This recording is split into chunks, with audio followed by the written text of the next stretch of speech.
herramientas de salud pública. Exacto. La gente tiene que tomar decisiones con respecto al porro con información. Dar luz verde a un montón de temas. Sí, que se dé luz verde. Esa sería la idea. Le damos luz verde, Sí. Otra vez vengo entrando así, de nuevo su frase, hola Wendy D. Vengo andando en este camino transitando, dame luz verde para poder seguir avanzando, encontrándome en mi estar, estando en ti, rompiendo lo que da, las fronteras, los esquemas, todo lo que pega. Vengo con mis frases que Dame luz verde, dame luz verde para andar, dame luz verde para transitar. Cansado esto del latín, que soy Mariano Grondona. Resistencia proviene del latín resistentia. Es increíble que tengamos que usar un idioma que ya se extinguió para explicar una palabra o la otra, pero la necesitamos. Y me voy a sentir un poquito nerd y te voy a decir, ¿no? Resistencia compone de re, que es como que refuerza, y sistencia es como de sistere, de estar, de permanecer, permanecer en pie. Y como toda ambigüedad del lenguaje, remite a acepciones un poco polarizadas. Sumisión-acción, paz-violencia, soporte-soportar. Sí, pero justamente cuando uno habla de resistir, y más hablando de cannabis, lejos está de hablar de violencia, ¿no? Es como que la resistencia canábica tiene que ver con pinceladas que se dan en la sociedad para reconocer a un otro. Y el cultivo y o la cría de cannabis es la muestra más alta de que ninguna ley pudo parar el crecimiento que se fue dando en temas underground del porro.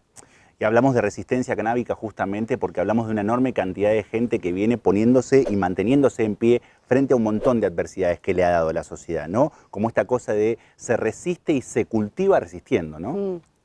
Y otra de las cosas que también pensamos es que nos hace independientes la cultura y la cosecha del cannabis, porque cuando producimos un producto a escala familiar, podemos consumirlo sin necesidad de pagar ese plus porque un tercero nos dé ese servicio. Exactamente. Igual hace unos años esta información de cultivo y demás se intercambiaba en foros de internet, pero hoy sabemos que los lugares de mayor intercambio, lo que tiene que ver con el cultivo, esta resistencia canábica, se da en los grows o entre charlas entre amigos que cultivan, ¿no?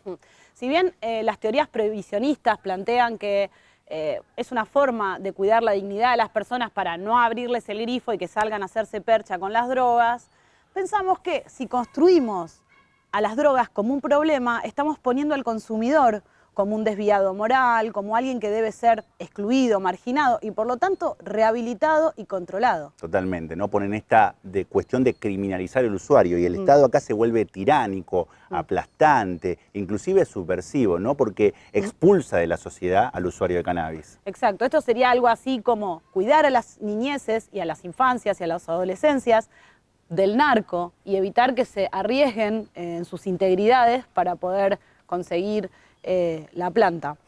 Y esta resistencia pone también un poco la voz en el otro, ¿no? Como que identifica justamente a un otro y nosotros venimos a reivindicar tal vez al mayor resistidor que ha dado la historia canábica, que es el cultivador, ¿no? El irreverente cultivador. El irreverentísimo cultivador.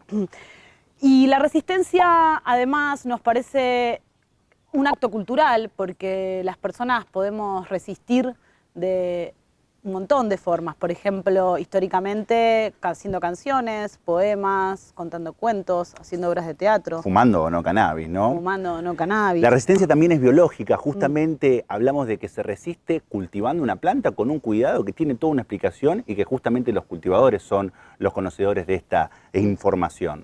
Y la resistencia es psicológica porque tenemos el derecho de tener nuestra intimidad y hacer de esos espacios lo que queremos. Y la resistencia finalmente, hablando de cannabis, es ecológica. Cuidamos a la planta y la resistimos justamente cultivándola. Resistimos porque somos canábicos. Yo estoy cansado de resistir, ¿eh? Sí, yo también. Resistiré, erguida frente a todo. Y ahora vamos a escuchar todo lo que tiene para contarnos René Laurcade, dueño de Grow Shop Onda Verde, sobre cultivo de cannabis. Hablábamos de resistencia canábica y hablamos tal vez de los mayores resistidores que tiene el movimiento canábico, que son los cultivadores, y tenemos el placer de acá estar con René Laurcade. Él es cultivador, es dueño de Onda Verde Grow Shop, tal vez el primer grow de Bahía Blanca, que está abierto al público, digamos, con un local a la calle. Muy bien.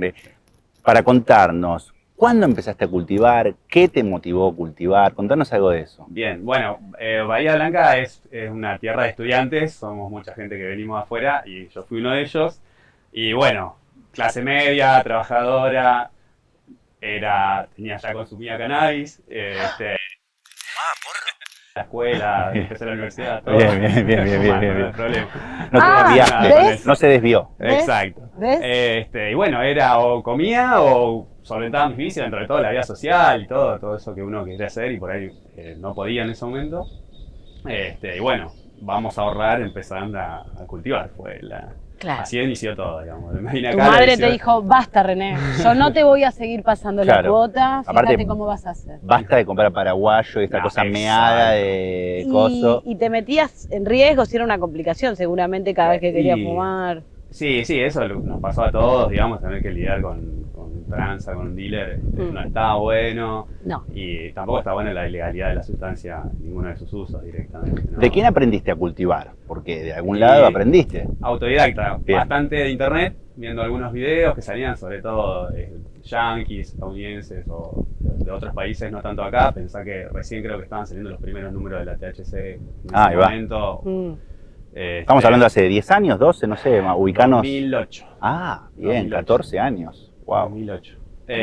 Bueno, nada, los primeros cultivos, nada, salieron, tuve la suerte que tiré 5 o 6 y todos me salieron nenas.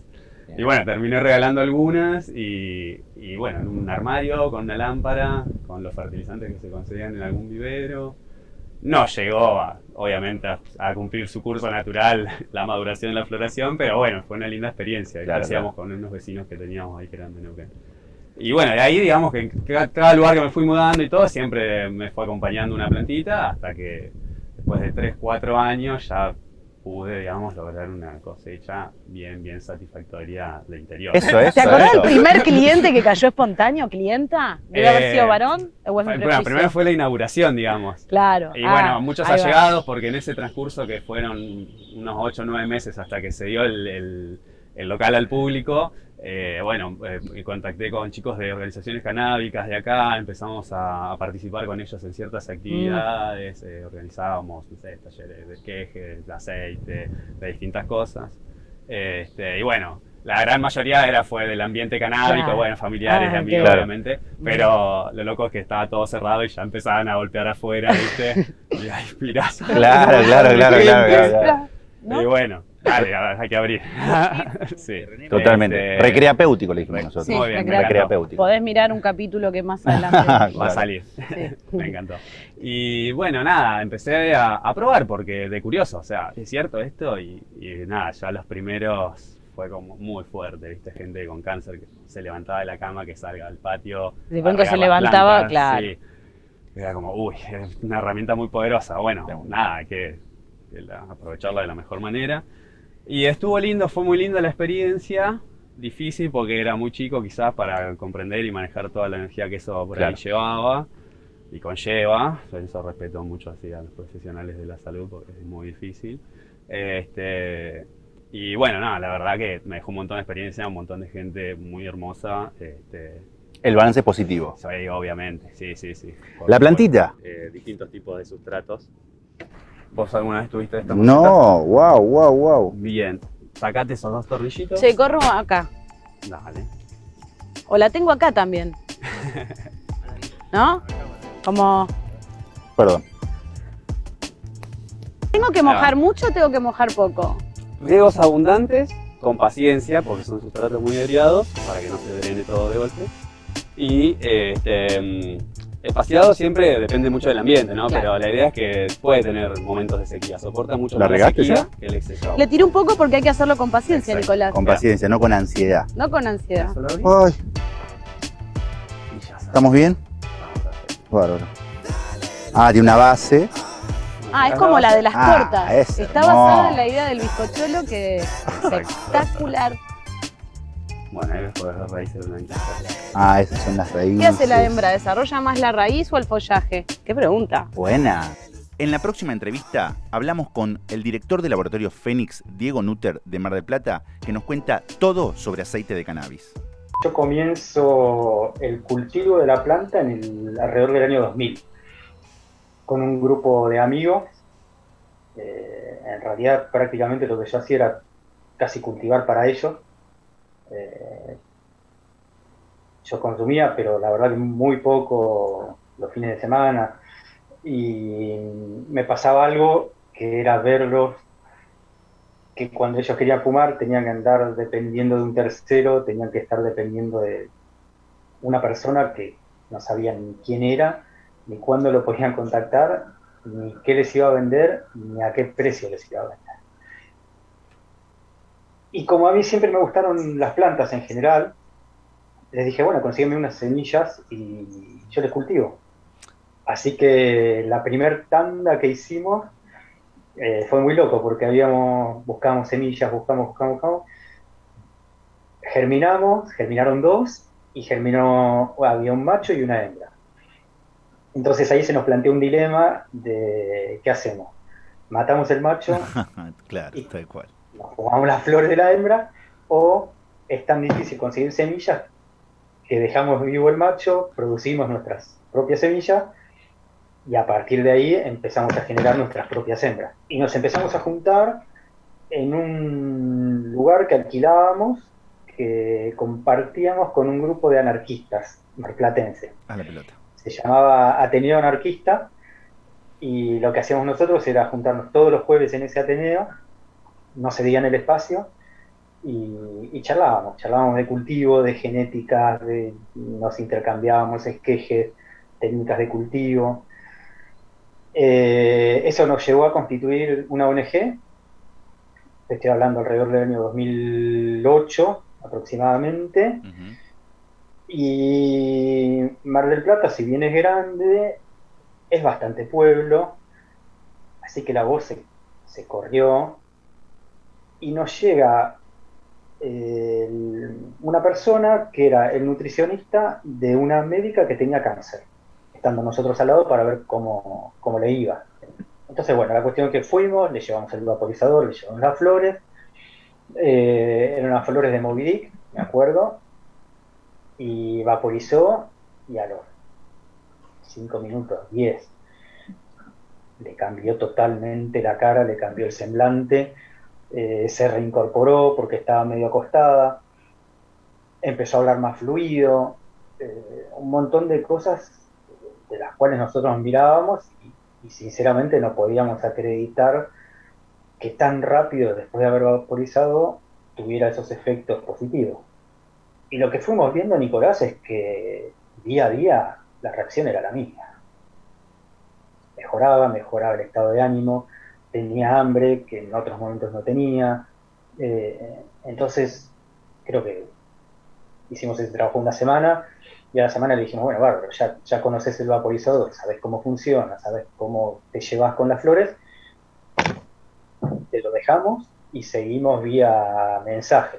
Personalmente me cambió un poco también la cabeza, y dije, bueno, si yo antes tenía como objetivo o estaba peleando por una cuestión de consumo personal, a eso lo que hay que hacer es sumarle todo esto que acabamos de ver y que acabamos de compartir.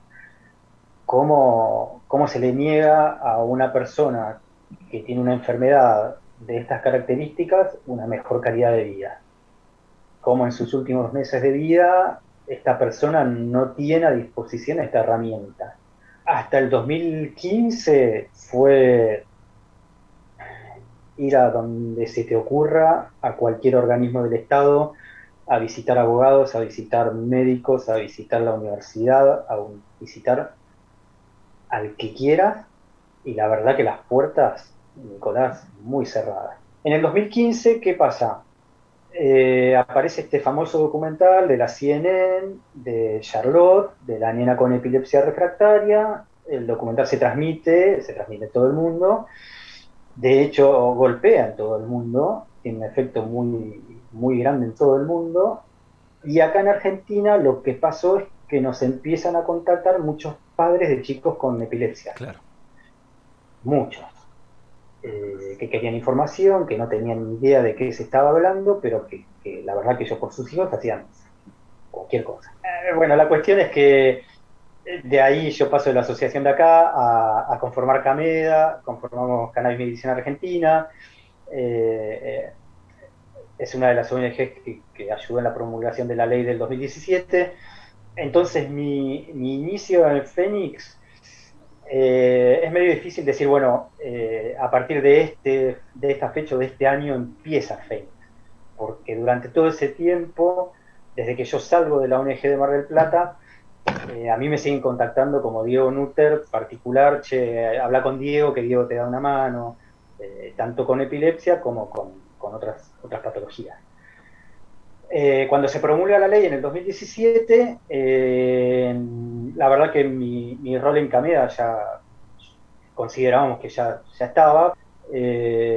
Somos 7 personas que estamos trabajando y ahora a fines del año pasado, a fines del 2021, duplicamos la superficie cultivada e incorporamos mucho más tecnología en el laboratorio como para poder dar mejor respuesta, tanto en calidad como en cantidad. Para que te des una idea, estamos dando asistencia a alrededor de 1000 personas por mes. Y la otra pata que tenemos es la pata veterinaria, que trabajamos con muchos veterinarios de todo el país que ellos forman una red de veterinarios canábicos y nos derivan muchísima gente o inclusive nos dicen, bueno, mandame que yo quiero tener en la veterinaria y yo trabajo con mis pacientes. Entonces, bueno, desde Fénix nuestro mensaje y en lo que hacemos mucho hincapié es en este servicio de seguimiento y de atención y de buscar el preparado específico para cada persona y cada patología.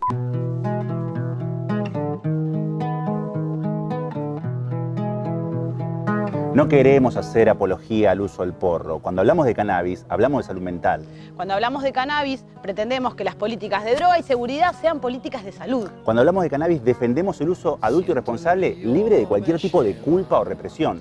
Cuando hablamos de cannabis, hablamos de ecología, de humanidad y de responsabilidad social. Hablamos. Decimos. Por eso hacemos Luz Verde. Fluyo hacia el mar. Este aire frío, con este sol tan tibio y este cielo azul que me invitan a soñar y a reflexionar. ¿Está bien o está mal? Y a pensar qué estamos haciendo para